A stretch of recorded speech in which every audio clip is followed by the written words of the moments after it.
In this video I'm painting a chaplain. As the main colour is the same as the undercoat, I sprayed the black undercoat twice.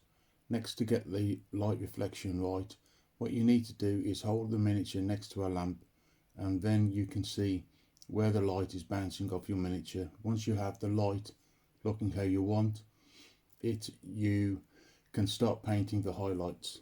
To start off with, to show where the light is reflecting off the black armour, I started off with Corvus Black first, then Scaven Blight Dinge. These two colours tend to follow all the way through on the line. Next, as you can see here, I'm applying Corvus White, and after that a small amount of white scar will be applied into the area.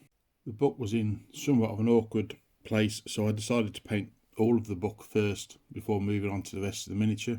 However, what I want to cover for now in the video is the pages of the book, and I started off with Upshapti Bone, and once that was dry, Agrax Earthshade was applied into the area to give it a depth of colour. 2 coats of corn red were used for the hand grip for the weapon, the cloth, the belt strap, and this is the same colour was also used for the book on the back of the miniature.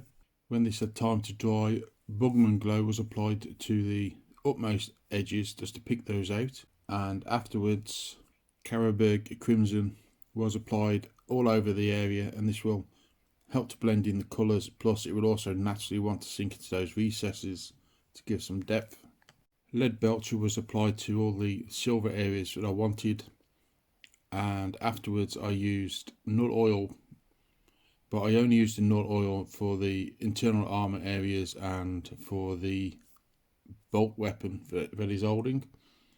In regards to the areas where I have the skulls, I wanted to keep the skulls nice and bright, so I used various layers of silver to make them nice and bright, but I chose not to apply the null oil on the silvers for the skulls because I wanted to keep them brighter. And also I left the eye sockets of those skulls black to keep them dark. For the gold, I started off with 2 coats of Balthazar gold. This helps to deal with the fact that you're painting over black initially. Gehenna's gold was used next. The main thing to remember is, especially where you've got the areas with lots of details like the chest plate, to use the side of the brush, and that way you can pick out the utmost details. And Auric Armour was used as the last gold, only this time it was used for the areas of the armour on the legs where you had a lot of white for the reflection. So to reflect the gold having that same level of lighter look, I've used this colour, and also picked out a few of the areas of the details on the very upmost parts just to give a bit of extra light. Now for the Cybernetic Eye, initially it was painted with white scar first, and then a glaze of bloodletter was applied to the area, but instead of sticking to just specifically the eye, I've also covered the surrounding area of the eye as well to give it a little bit of a glow.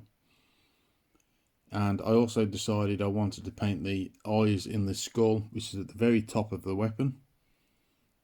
So first off I had to paint it white to deal with the fact that the undercoat was black.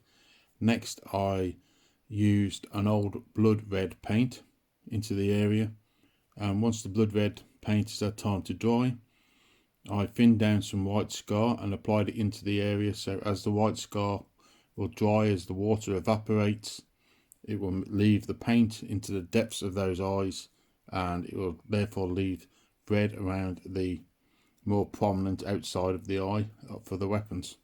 For these purity seals, I wanted them to be lighter than what I used in some of my other miniatures. So the wax part of the seal was initially corn red, and then I used blood red to cover the outside of the purity seal just to add a little bit of extra colour. And then for the parchment parts, initially I started off with Screaming Skull, and once that was dry, pallid witch flesh was applied onto the outer edges to pick out again the details. And then for the writing, I had a 50-50 mix of Abaddon Black and Null Oil to thin the paint down slightly, If you're not happy and you feel you want it thinned down slightly more, you can add a little bit of water, but you want to be very sparing with the water because you don't want it to end up too thin.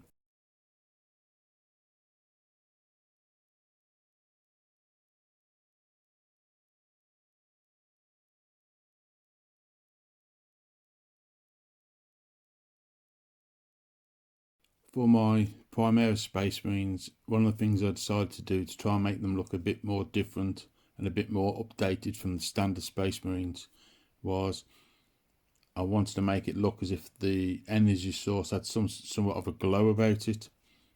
And I've covered this in a previous video, so I will leave the link in the description below. For the two circles on the back of the lower leg on the Space Marine, the green one initially is painted with fenrisian grey, and the red one is painted initially with Upshapti bone.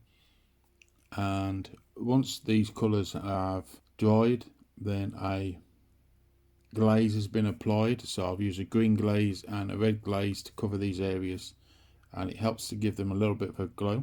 Something else I've done on this miniature which you might be interested in is I gave the face a stubble look to being he's had a bald head, so his head and his beard area look like they've got stubble on them. Again, this is something I've painted before, so I will leave a link in the description if this is something you want to look at. If you like the video, remember to subscribe to help the channel, and also send links to your friends.